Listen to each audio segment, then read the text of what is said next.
Welcome, everyone, to another exciting episode of Women Who Lead. And we are celebrating Hispanic Heritage Month. And I'm so excited to have with me today 3 empowering Latinas who are making a difference in various facets of the industry, ranging from working to empower those who are serving the communities in their dream of homeownership to creating environments that promote a sense of belonging and inclusivity, to working to make communities a better place. Each of these leaders here are making an impact and empowering all those they touch with their actions. Hello, my name is Teresa Palacios Smith, and I'm Chief Diversity, Equity, and Inclusion Officer for HomeServices of America. And I am the host of the series, which is a passion for me because I get a chance to interview powerful industry leaders who share their experiences over un cafecito. In the Latino culture, anytime you visit a family, right, and visit family or friends, you are going to be asked the first thing, no matter if it's day or night, ¿Quieres un cafecito? Because that's how we break bread together. And I'm so proud of my Hispanic heritage. I'm a mix of Colombian and Puerto Rican and American. And I want to thank my parents for the beautiful culture that I'm fortunate to be a part of. So join me now con un cafecito as I introduce our guest today, who not only inspire me, but challenge me to be better as well. Rosa Maria Cunha. Rosa Maria is a realtor with Berkshire Hathaway HomeServices California Properties. She has over 3 decades of experience in residential real estate with clients ranging from first-time homebuyers to those seeking the luxury home markets. She's a recipient of numerous awards, including the 2022 NARUP Top 250 Leaders of Influence in San Diego Real Estate by the San Diego Business Journal and the San Diego Association of Realtors 2021 Awards of Excellence recognition. I love this. She's consistently ranked among the top 1% of Berkshire Hathaway HomeServices brokerages of over 50,000 network sales professionals. She's also extremely active in the community, serving on the Smithsonian Environment Research Center Board. She's co-captain of the Point Loma Cliffs Neighborhood Program and lead committee member for the San Diego Architectural Foundation. That was hard to say. She also serves as a volunteer for many local organizations, and I love that she's a champion for youth and is very involved with the National Outdoor Leadership School Program. Welcome. Thank you. I love it. Monica Lacrue. Monica is the Affordable Lending Manager for Freddie Mac Single Family and is also part of the Community Engagement team. And Monica has over 13 years of experience in the finance, mortgage, and real estate industry and has led numerous projects with industry organizations, including NARUP and ARIA. Monica works closely with industry trade organizations, real estate companies like ours, and local state realtor associations. She is the daughter of a single father who served in the military, and serving runs in your blood, right, Monica? Monica is passionate about helping underserved communities and youth and educating them on financial literacy and on the path to homeownership. She's also dedicated to mentoring others and is a strong advocate for mentorship programs in and outside of her organization. Angelica Silvera. Angelica is the Director of Customer Service for NV Energy. Angelica has over 26 years of experience in the energy industry. She's a graduate of the University of Nevada's Las Vegas, where she earned a bachelor's degree in communications and a minor in Spanish, which she attained while working full-time with a power company. And by the way, that's my major exactly. I meant to tell you that the other day. Angelica is also extremely dedicated to community service and volunteers with the Boys and Girls Club of Las Vegas, United Way, and serves on the board of the Ronald McDonald House for Greater Las Vegas. She's also been honored with numerous awards, including 40 Under 40 and the Las Vegas Latino Leaders. Her latest major work includes founder and chair of the newest employee resource group within the Berkshire Hathaway Energy family, Our Familia, which launched this month on September 15th. And Our Familia, unidos as Latino, Latina, and Latinx employees and allies, meaning our family, united as Latino, Latina, and Latinx, is set to work to serve as a resource for Berkshire Hathaway Energy employees as well as allies, and to ensure that everyone feels valued, respected, and empowered, strengthening the organization as well as the community served by NB Energy. This is exciting news. So welcome all of you. I love it. It's so good to have y'all while we are celebrating Hispanic Heritage Month. So let's get started, because the first question I ask everyone, how'd you get started or involved in the business you're in? And I'm going to start with you, Monica, Rosa Maria, and then Angelica. Well, I'm so honored to be with you guys today. It's definitely great to be among some empowering Latina women. So thank you so much for having me. I got started in the business like many other people by accident. I graduated college in 2008 and definitely entered into a job market that wasn't very strong. And so my first job out of college, I was laid off from, and then I stumbled into being an assistant for a few professionals that you guys might recognize, Jim Park and Gary Acosta. They were running a REO foreclosure asset management company. And I started out as an assistant in their company and slowly continued to grow and develop in the industry to gain some knowledge and resources and whatnot. So I worked there for about 3 years, and obviously people stopped losing their homes, which was a good thing. And so that business cycled out, and I started working for ARIA. Continued to develop my relationships with the industry as their meeting planner. It was great to, be able to transition now to Freddie Mac. I've been at Freddie Mac for about 3.5 years now. Focused on affordable housing and, those who are underserved in the community, and providing, tools and resources for real estate agents who want to work with low to moderate income buyers. So I've been here now for about 3.5 years, continuing to work on building relationships for both real estate professionals as well as mortgage professionals. So definitely not the journey that I expected when I first graduated college with my history degree, but honored to be part of this industry. I know that working with all of you guys, as well as other professionals in the industry, we really are making a difference. It all starts with education, and I really do feel that I get to touch and work on that every single day. And I'll tell you, Monica, you do a phenomenal job. And it's so amazing how all of us have been touched by these organizations, which really kind of helped us elevate into our roles that we are in today. That it did for me as well. So Rosa Maria, tell me a little bit about real estate, because was it by choice or by chance? I think a little bit of both. Thank you so much, Teresa, for being here, because I am very passionate about home ownership and community. So I just want to thank you, and I'm honored to be here with the other ladies. I am rooted in real estate and home ownership. So perhaps a little bit of that was influenced. My father worked really hard and taught us the value of hard work, buying a home for a family and for his parents as well. So when I left home to go to college, I was really fortunate to be able to convince them, because being Latina, we kind of, they always wanted us to stay home, stay in the community, take care of our parents, our grandparents. So this was a life-changing event that I had to break the system there, that I was not going to stay home and I was going to leave. And I was very fortunate that my sisters, it's a generation, boomer generation, and I've lived in 3 generations. My parents are Depression, my sisters are boomers, and then myself, I'm right in the border. So they allowed and provided an opportunity for me to live with them. And because of that, and they also owned a home, and they were married and had their families. But with our culture, our heritage, we're very united, and home plays a big part of it. So they allowed me to leave home, not married, to pursue an education. And I was able to do that through my sisters living with them. Because of that, I knew I need to find a way to get out. I found an opportunity I knew I could not rent. My parents wouldn't see.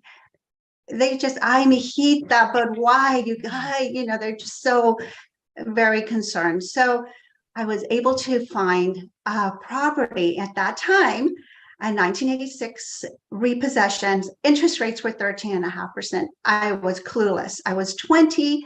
And because of that opportunity, was repossessed home allowed me to buy a home with $500. I was working full time, and going to school full time. So I was really driven and motivated to be able to get my first home. And through that home ownership, I had people and individuals and families asking me how I did it at the age of 21. So because of that, I was just sharing the value and how I did it. And I had roommates to help me pay. And so that was the beginning of a journey. And Rosemary led me to where I am today. First of all, you are such an inspiration. You broke the mold, because for those of you in the audience that may not know, typically in true Latino families that are first-time generation immigrants, and sometimes even beyond that, you do not leave home until you are married. You never, it is part of that, whole, driven culture, right? And so for you to do that, for you to be a homeowner, to set that example, you were a trailblazer, and that's really just highly commended. And I have to tell you, just inspiring me altogether. So thank you so much for sharing your background and your story. And then Angelica, tell us a little bit about your, path into NB Energy, which is unusual too, to be a Latina, a woman, a director in an energy company. So tell us a little bit about that. Thank you, Teresa, and thank you for the opportunity to join these wonderful ladies today. When we lived in California, my parents could never afford a home. The cost of living was very high. So we moved to Las Vegas, and I came here when I was a senior in high school, and I had the opportunity to join the mentorship program, where at that point, Nevada Power, the power company, was assisting. Towards the end of my last year, or my senior year, I was offered the opportunity to come in and work as an intern for the first summer, which I did. And I'm very thankful for that, because I was able to receive mentorship from people there. I was able to receive assistance with filling out my financial aid information, because I did want to go to school. My parents brought us to the United States when I was 2 years old, and their hopes were that we would go to school. So I was here for the summer at the power company. I went to school for my first year. I started out as a criminal justice major, which very soon changed to be a communication major, because my internship was in corporate communications. So I started to really like what I was doing, and I changed my major. The next summer, I asked to come back to Nevada Power and NB Energy, and I was offered the opportunity again. Because I needed assistance in paying for my school, I decided to apply for a position in customer service, and I was able to stay with the company. I was able to take advantage of the employee reimbursement program, which paid for my school. I was very blessed to not have any loans because of the program paid for my education. And 25 years, more than 25 years, 26 years later, I am here at the power company.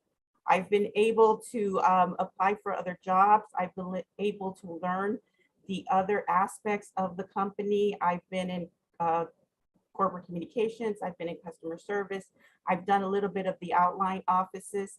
I've been able to see and grow as much as I think I want to grow, because this company does offer great opportunities. So thank you very much.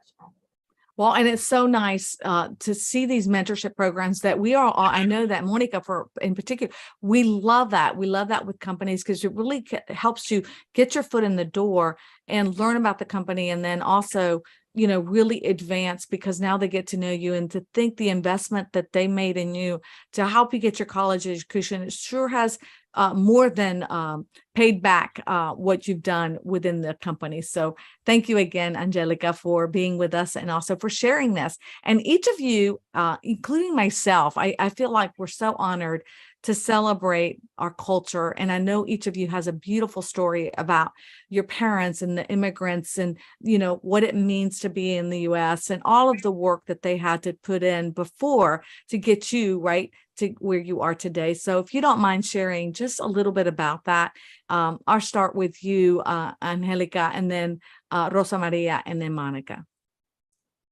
So my parents immigrated from Mexico when I was 2 years old. We came to San Francisco, California. As you mentioned, family is very important. In this case, my mom had family there. We lived with my aunt and her family for a little bit. My parents were able to find jobs, and we were able to move on our own into our own apartment. My parents worked very hard. I am one of 4 siblings, and they always instilled the importance of working hard. My dad is very passionate about teaching us and have always taught us to work hard, whether we were in the kitchen washing dishes like he did for his career in the United States, or cleaning rooms like my mom did in San Francisco and then here in Las Vegas. So they were very passionate about making sure that we knew we had choices now. They wanted us to go to school. They wanted us to learn the language. As a matter of fact, as a very young child, I helped by translating. My parents would take me to the doctor's appointments, the bank, the stores. In the 1980s, we didn't have a lot of corporations that provided the bilingual assistance that they needed. So therefore, I assisted them with that.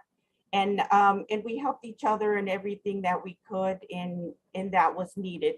For example, when we moved to Las Vegas, I assisted my parents in reading the paperwork to purchase. We purchased a fourplex when we came to Las Vegas, actually. So it was a great opportunity for them to be able to offer that to us because they didn't have it. They wanted us to be able to work, and they supported me in all the ways that they could. But there was a lot of things that my mom went to school to learn English, but there were still a lot of things that she couldn't do. So I was very thankful and very happy to be able to have found people that could help me in means helping them. When I received my bachelor's degree from UNLV, it wasn't an Angie effort or an Angelica effort. It was a family effort. My husband would receive dinners and lunches from my mom and dad because I would be at work during the day. I would go to school in the evenings or early in the mornings. I had one child before I finished my degree, and my siblings would help me take care of the child. So it was an honor because I am a first generation graduate, and it wasn't my doing, it was my family's doing. And that is something that I wanted for myself, but I also wanted it for my family. Oh, wow. I love that. So beautiful, Angelica. Thank you for sharing that. And I know they're very proud of you. And again, the fact that they worked in the industry to clean houses and to, wash dishes, which is really how many of our families start. And that look at you now, right? Look at where you are, the second generation, how far you've come along. And I know that's what means so much to all of our families. And you, Rosa Maria, tell us a little bit about your background. Thank you. I am the second youngest of 8 children in a traditional Mexican family, second generation. Being born and raised on the border of Calexico and Mexicali, being next door, there was only a fence that separated us, but I felt like we were all united in one. In our community, in our home, my grandmother lived with us, very traditional for our family to care for our elders. And then my father's family all lived in the neighborhood. And then also, he also, as I mentioned, purchased a home and worked hard for his parents to have a home nearby. So I'm incredibly fortunate to have such a rich background of family that just united us through the good, the bad, and they just lifted one another, and they were there to support us. As I mentioned, I feel very fortunate to have such a diverse background and having role models as my sisters to be able to leave home. And so also in that respect, as my father being an entrepreneur and through homeownership, and teaching us that value of hard work, respect, caring for others, serving as he served the country He served his family and his community. I felt that in our just being rooted in that. He helped my brother. He lived right next door. My other brother, we all lived we all would walk everywhere. I felt like I was in Mexico, it was just such a rich environment. So this time reflecting back had a lot of reminiscence of where I come from and where I am today and how I instill this in my two daughters, and so that they can continue that legacy that what my family taught me and the legacy of love through my mother. And then one of the most important things too is they provided a sense of community to others as well. My brother had, through his hard work and working full time, he acquired some homes next to us and then some apartments. And so we're being there in Calexico, very, back then, I would say the capital of our vegetables. And so all the migrant farm workers would live within our community, just walking. And so as a child, I would help translate. They would come and ask my mother how to do this, how to translate. And in addition to that, when they would pay the rent, they would come and bring us vegetables. And when you talk about cafecito, that's just something that just resonates with me at home too. When my mother's friends would come, we would all gather. No, we had our home that was big, but we all united in the kitchen. Didn't matter, and it doesn't. And today the same thing. We have a big. It doesn't matter how big or small. We're all together. So I just have incredible memories and traditions of just family. A lot of food, a lot of music, a lot of people, about just being together. And that's how I relate to my heritage, and especially over the holidays. It's not about the gifts. It's the gifts of wrapping the tamales, about right. It's about getting together and being part of that. Yeah. So I just am very fortunate, and I feel incredibly blessed through the good and the bad. There was a story behind everything and a purpose that has gotten me to where I am today. For that, I am incredibly grateful. Oh, I love that, Rosa Maria. How about you, Monica? Tell me a little bit about your background. So and I know that a little bit of a different story to share. I grew up in a single parent household. My mother left when we were really young.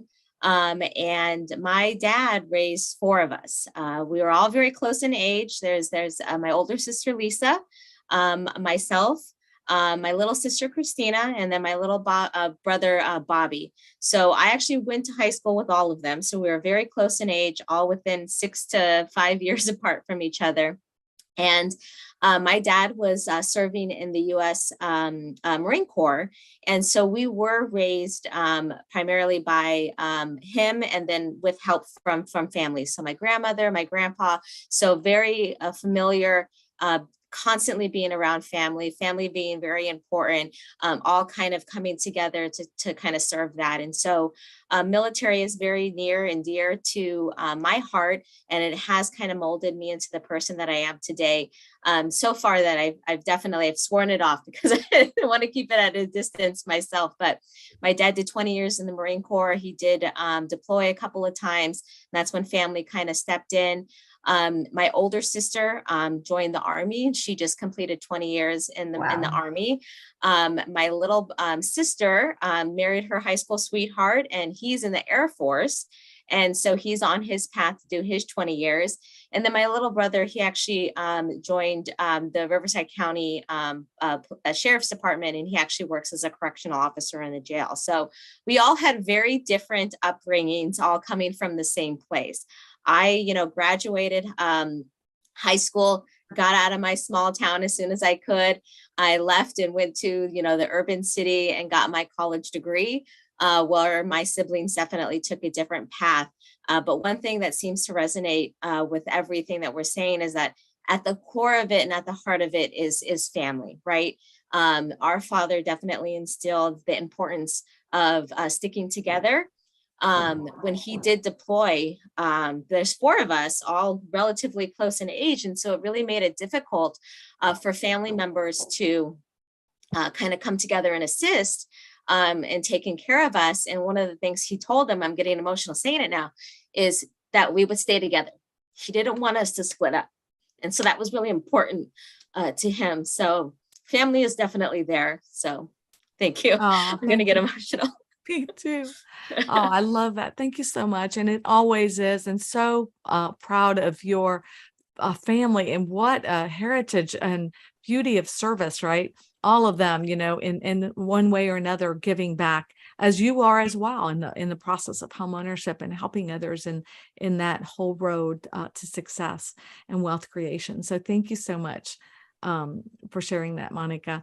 One thing that I have to let you all know that I feel very similar in our paths, and definitely familia, right, is the most important thing for all of us, right? And one thing that I am excited about is Angelica, I'm sorry, your ERG, right, which is, by the way, called Our Familia. So tell me a little bit about that launch, which is BHE's Latino Latinx ERG, and how exciting this is, and why was this so important to you and also the company? Thank you, Teresa. So I want to start off by saying and acknowledging the fact that I work for Berkshire Hathaway Energy, and I'm very proud to work for a company that embraces diversity, equity, and inclusion. We did launch Our Familia on the 15th. Teresa is our executive sponsor. So thank you so much, Teresa. It was an amazing launch. We have received so much support already. We have our first meeting on October the 6th. And the way that this works, you guys, is we have a monthly meeting. The monthly meetings are for us to share our culture, our traditions, our lives, basically, with all of the BHE employees. What I want this employee resource to be is to be support. It's to be familia. When we sat down for hours to discuss what the name of this employee resource was going to be, the theme that we kept coming back to, because it was so important to all of the 10 members, was familia. And we know that there are people that don't have the luxury of having such a great supporting familia, but that's what we want to show them. We want them to join our resource group so that they can feel and have the positive and the support and the part where you belong of Our Familia. What we hope to do with Our Familia is to help employees, Berkshire Hathaway Energy employees who are already employees, to be able to continue to grow, to be able to have a place at the table. Me as a Latina, I want to continue to grow. I want to be able to have a place at that table when there is an opportunity to become senior leadership, like our very own Teresa. Very, very great example. And that's what I hope to see, that we can help all of Latinos, Latinas, Latinx, and everybody, because again, we are all allies, women in general. The electric utility industry has been an industry for many years of men. And throughout my tenure with the company, I have seen changes, but I would like Our Familia to continue to see those positive changes. The last thing that I will say is that we hope to work with Latin American communities or the Latin communities, Hispanic communities, to where they can have an opportunity like I did. We will provide mentorship opportunities where we will offer insight to the electric utility industry to possibly hire the Latinos, the Latinas, the Latinx that we are mentoring.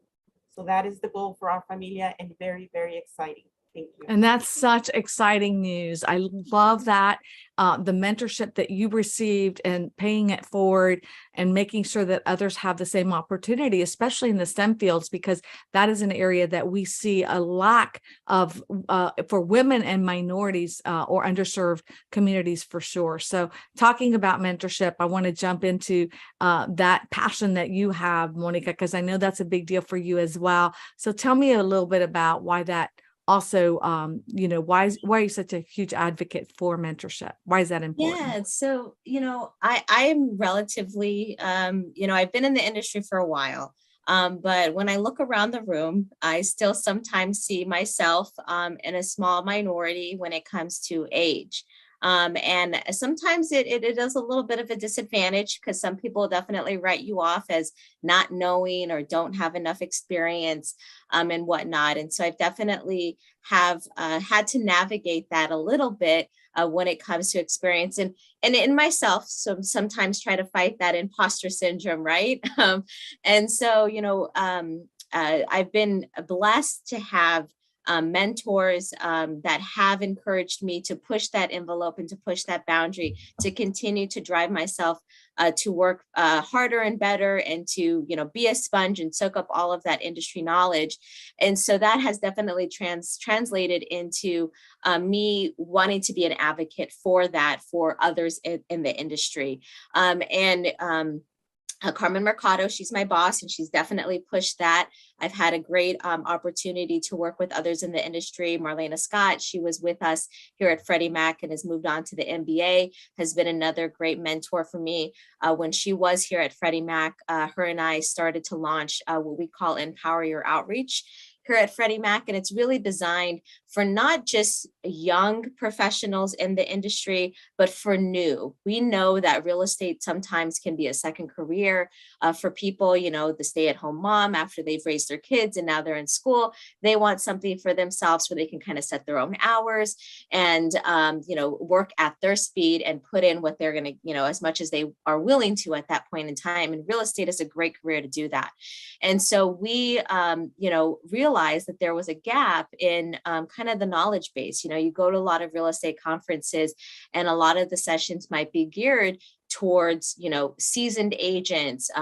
Programs are a little difficult to understand, especially if you're working with low to moderate income buyers. And now that the market seems to be changing a little bit, a lot of people have not been in an environment where interest rates are 6+ and whatnot. And so what does that mean if you've only been in the industry for a few years? The education that Freddie Mac provides is definitely something that we feel brings something new to the industry, something new to this space. And then, being a millennial in this industry is millennials are only going to continue to impact the industry, both in home buying as well as our careers as they launch. And so being an advocate for mentorship and finding solutions, especially for women and minorities, whatnot. So it's definitely something that I find a passion for. Would love to one day be a mentor for somebody younger than me. But right now, I love working with all of the seasoned women and men that have helped grow my industry and my career here. Definitely something that I will continue to work on for sure. And I know, Carmen, you mentioned she is one of my mentors too. I love Carmen Mercado, who was a past national president for NAREP, and also Marlena Scott. I know her very well too. I just saw her at NAMBA, and another person that just always has been a great individual that's just kind of soared, her career soared. And she has also talked about mentors and how important they've been to her life as a millennial. So it's great to see millennials getting into the industry, and we totally understand that. And I'm going to pivot now. And Rosemary, you kind of talked a little bit already about home ownership. So I'm going to ask you another question. We're going to get into the personal mode of why, of just learning more about your own best and worst decision. I think a lot of times people think we are where we are. We didn't have a path that caused any kind of, it was so easy. All right. And we want to talk about how hard it could be and was, or some of the decisions that might have been good for us or not so good for us. So others can understand, hey, it's falling and getting up and continuing that helps you through this path. So how about you, if you can share with that, Rosa Maria, first.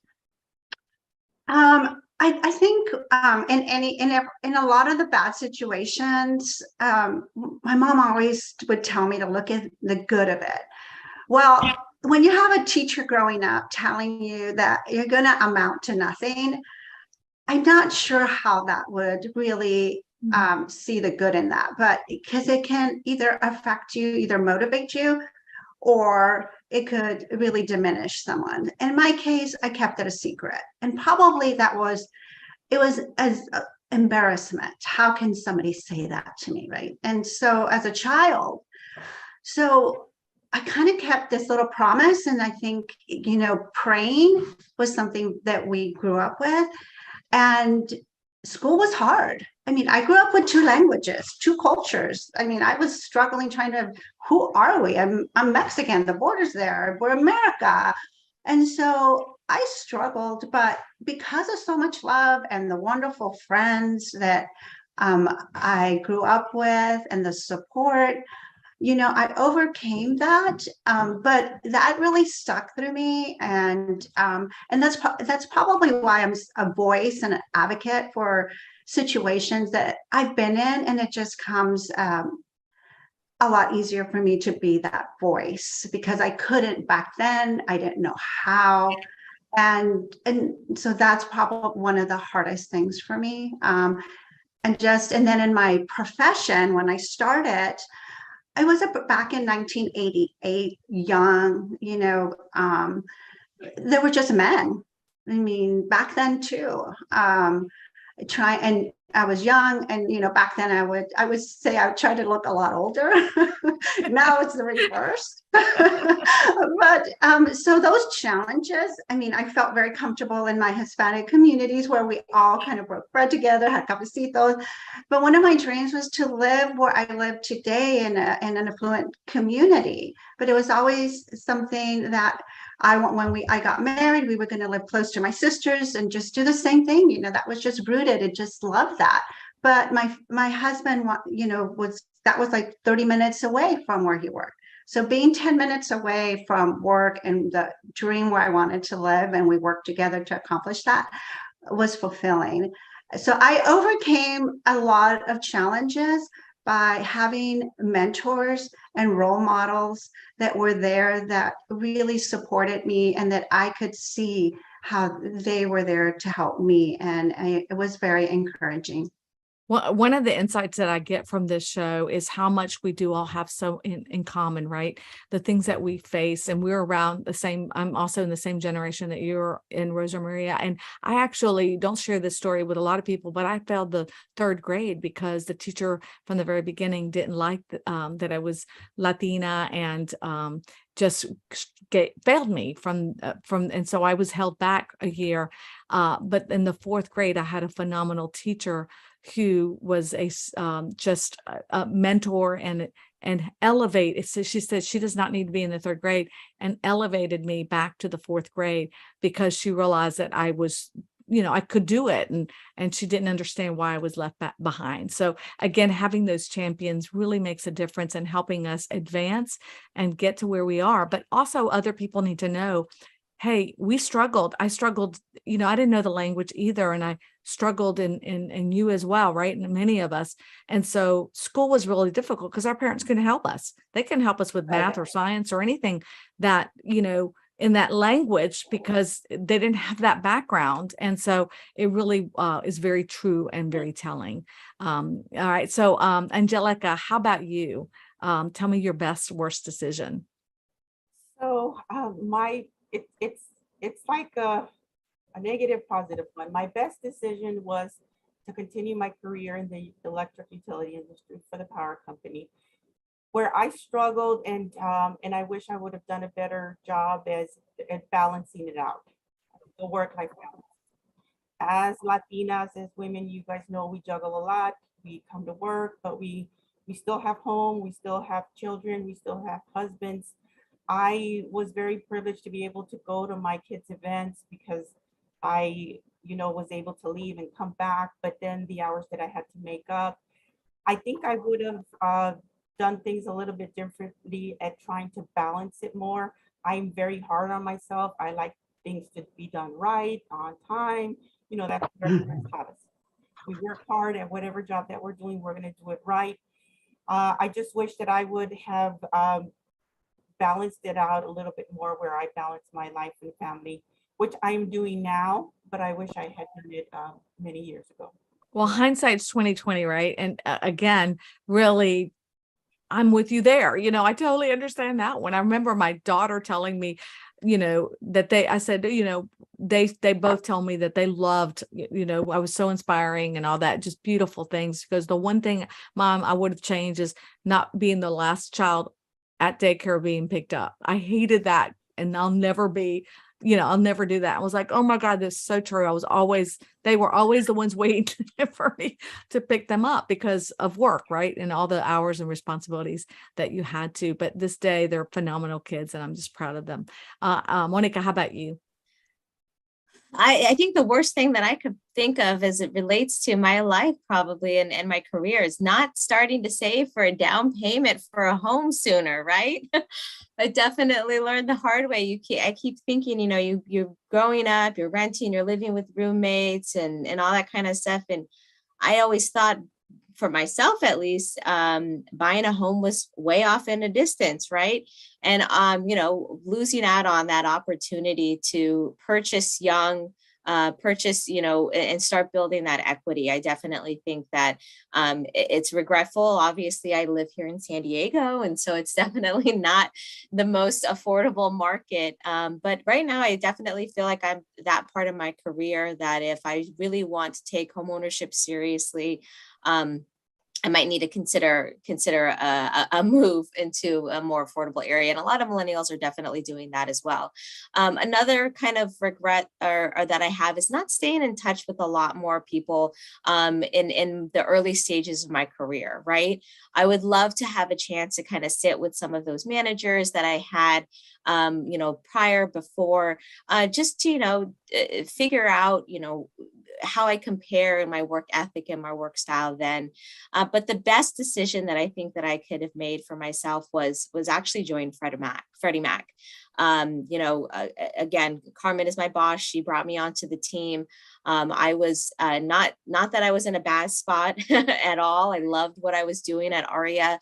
I loved working with ARIA. I'm honored that I still get a chance to work with a lot of the leaders in the chapters as well as their partners on a daily basis where I'm at now. But I really needed to test myself. I needed to be able to continue to push myself professionally and personally to see, what my skill set was. And Freddie Mac has definitely allowed me to do that. I, had some mortgage experience, and in the last 3 years, I continue to gain that experience. I really do feel, I always joke that I was a big fish in a little pond, and now I'm definitely one of those little tiny fish in the ocean, as it is now in my career. But it really puts things into perspective. It really makes me think more creatively and think outside the box when it comes to how to make a difference in what I'm doing every single day. And I still find reward in that, whether that be speaking with all of you ladies or doing an educational event, just down to actually research. A lot of the job that we do is looking up and trying to understand the data and what that means and what it could mean in the future. And I definitely feel that this position has allowed me to kind of be a little bit more proactive instead of reactive. And that's definitely a skill that I was hoping to hone. And then in addition to that, I've always been the person who's always been behind the scenes, always making sure that we're on the right track, we're meeting deadlines, and we're going through. And this job has allowed me to kind of find my voice and articulate myself a little bit better, and to hone my presentation skills, because I definitely think that in order to be all well-rounded sort of human being, you need to have those sort of organization skills, but you also need to be able to talk the talk as well. And so I definitely feel that joining this team definitely allowed me to break out of my shell a little bit more and to hone my skills. And I can tell you are a superstar. And so, you can see you just the way you communicate. And we all knew it. We knew it when you were at ARIA that you had that. And I know it was uncomfortable. And of course, Warren Buffett always say the number one thing he recommends everyone to do is to do public speaking, because that's where you really hone those skills and really get, comfortable with being able to talk about what you do and being able to present. So I love that. And certainly really admire the work that you're doing. And of course, I know that there's a homeownership opportunity there, to get your first home. It is. Right? So moving toward that will definitely be exciting news. I had no idea, Monica, that you were here in San Diego. I'm an advocate for home ownership, and I strive to educate individuals like yourself. So I'm going to make sure that we definitely Let's put connect. that on the So goal. help And I her have get into the house, right? Rosa Maria, of her dreams. We got to get her absolutely. into that path, starting where you can, and then moving on up. So, so thank you so much again. I know we are really getting close to our time, so just a couple real quick other questions that I want. Who are your role models and inspired you? And if we can quickly tell us why. And I'm going to start with you, Rosa Maria, and then Monica. I think I kind of mentioned that my sisters, amazingly, and my mother, they're just were there. They inspired and lifted us.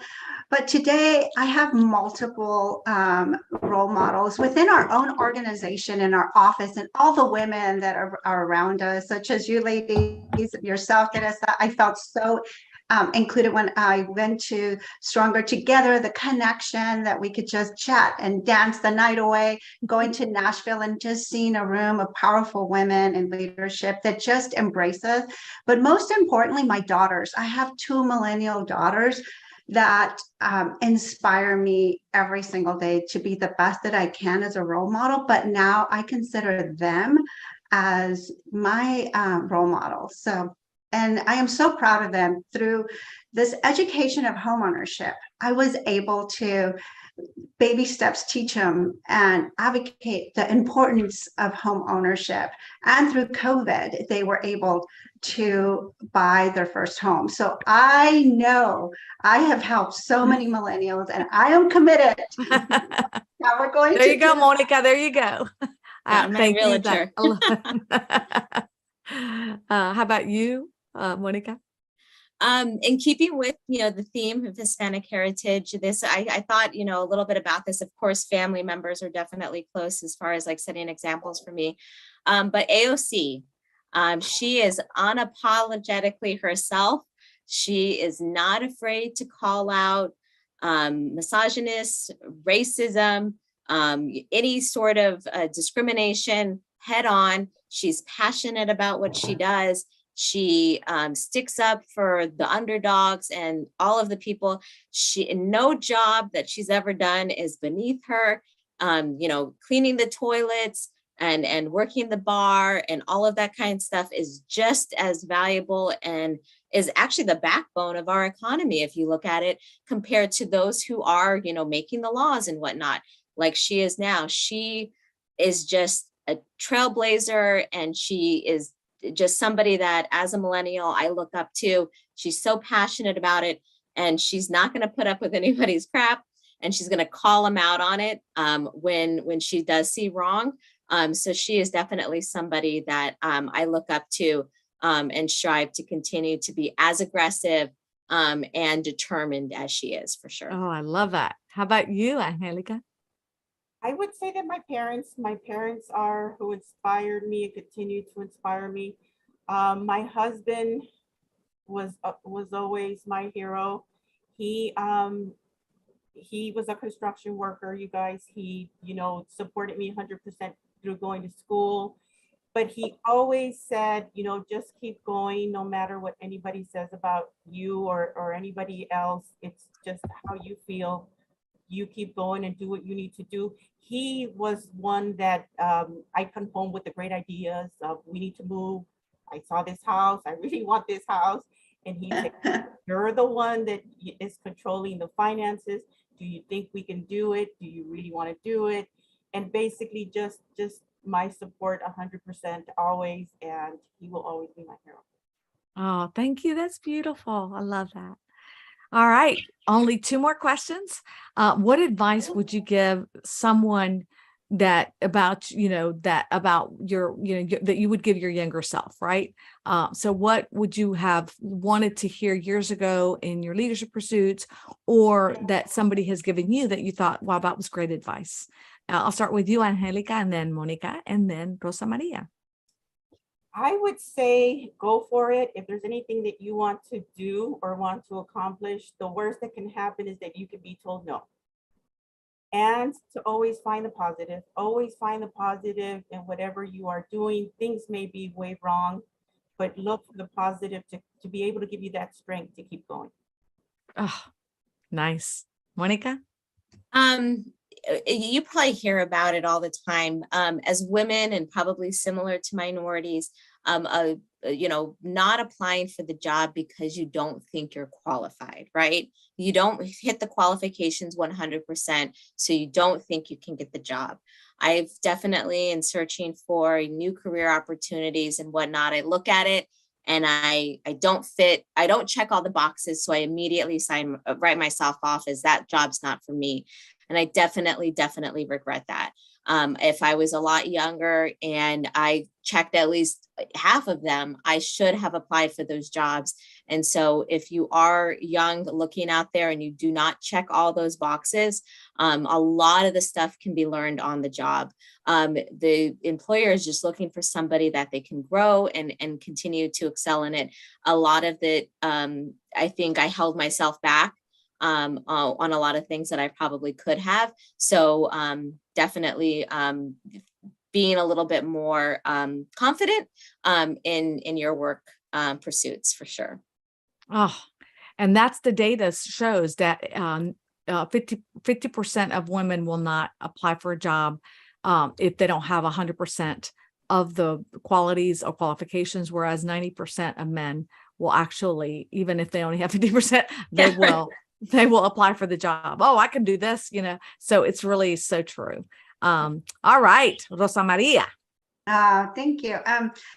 I think just going for it and surrounding yourself with other role models, but I think it's just like we rise by lifting others is so important. So if you have others that are cheering you on, but there's somebody ahead of you, and we all, can rise together. So I think that is very important, to make sure that you don't hold yourself back. I know many times that things were so hard that I kept pushing, and leads me to Gino Balfari's quote on, "It's the hard that makes you great." And when I heard this from him, I think like years ago in one of his presentations, it just resonated. So whenever I get into a bump, I remember that, and I just keep pushing and going for it. That is, so that's what I share that with others. I love it. It's the hard that makes you great. It really And I is. tell that to my daughters too. It's like, there's no shortcuts to anybody. It's the hard that makes it great. That's awesome. Awesome. All right. Well, I cannot believe it. We are out of time. And I always ask my last comments or words, books, quotes that resonate with you, that you can leave with our audience in a very upbeat note. And I'll start with you, Monica, first. I have two quotes and a book I'd like to share. So the first quote is, "Take the compliment, don't shy away from another thing that belongs to you." I definitely have received compliments that I'm like, oh, it's not a big deal, it's okay. But that does build your confidence up. So make sure that you own it just as much as you would anything else. If somebody's complimenting you, it's because you're standing out, and it's definitely something that you should own. And then sometimes I get caught up and I need to always take a breath and slow down. So sometimes the most productive thing that you can do is relax. I actually have them printed out on my computer screen and I look at them daily. And then this is a book. I actually had to order a new copy of it because I always read it and give it away as a gift to somebody. But it's Brené Brown. It's the Gifts of Imperfection. I definitely I'm the biggest critic of myself. And, you always want to be perfect. But sometimes imperfection can be a gift as well. And this book is definitely something that has taught me that. And I treasure it, always read it, and pay it forward to somebody else as a gift. So what a beautiful, I've not heard of that book. So, and I love Brené great. Brown. So that's a new, that's a new one for me. I definitely will be on my ad list. How about you, Rosa Maria? Well, my quote is, some people give time, some people give money, some people give their skills and connection. Sometimes literally they give their life's blood, but everybody has something to give. And with that, I lead with those words. We all have something to give. And I'm so passionate about giving back. And one of the organizations, Friends of Scott, Friends with Children with Cancer. And so September, in addition to being Hispanic Heritage Month, it's Go Gold for the kids with cancer. And that's one of the big fundraisers we have. And everybody is just a voice to share and be an advocate. Whatever the movement is, just share love, kindness. Beautiful. And the book, one of the books that I enjoy, have enjoyed reading is Outliers. It's still really by Malcolm Maxwell. So. Thank you, Rosa Maria. And that's a beautiful way to really surmise what you're all about. I love that. And what giving means to all of us, right? Angelica, how about you? I have one quote, and I am just an advocate of being thankful for what we have. And there's going to be times where we think we don't have a lot, but the quote is, gratitude helps you see what is there instead of what isn't. Very true. So gratitude helps you see what is there instead of what isn't. Oh, that's beautiful. What a great quote. And that is so true, especially as all of us look at Instagram and social media and you see what everybody else is doing and you think, oh my God, look at that new house, that new car, and you think you're not there. And gratitude is so important because we are, we should all be grateful for what we have and looking at that point. So I'm very grateful to all of you for sure for being on this empowering Latinas. It's been such a pleasure to spend the time with each of you today. And I want to thank our audience as well for tuning in. And remember that all of you can watch all of our past episodes of the show right here on this Facebook page, but you can also catch our podcast, which will come out next week on this show. You can watch them on Google, Apple, or Spotify, or listen to, I should say, on them. And as I leave you, I shared this quote, which I think really resonates with our guest by Melinda Gates. Yeah, no one is born a change maker. It's something you become when you see a problem, then dare to become part of the solution. And I can only tell you that you are all change makers. I really do feel very happy and very inspired by each of your stories and what you shared today. Please make sure to comment, like our page, join our YouTube channel, and join me on October 19th, right here on this channel when we zoom in on another team of great leaders. Thank you for watching the show. And please remember my saying, I didn't make it up, but I love this. So always bring other women up the ladder with you as you climb to the top. See you soon. Bye-bye, everybody. Thank you. Gracias. Ciao, everybody. Bye.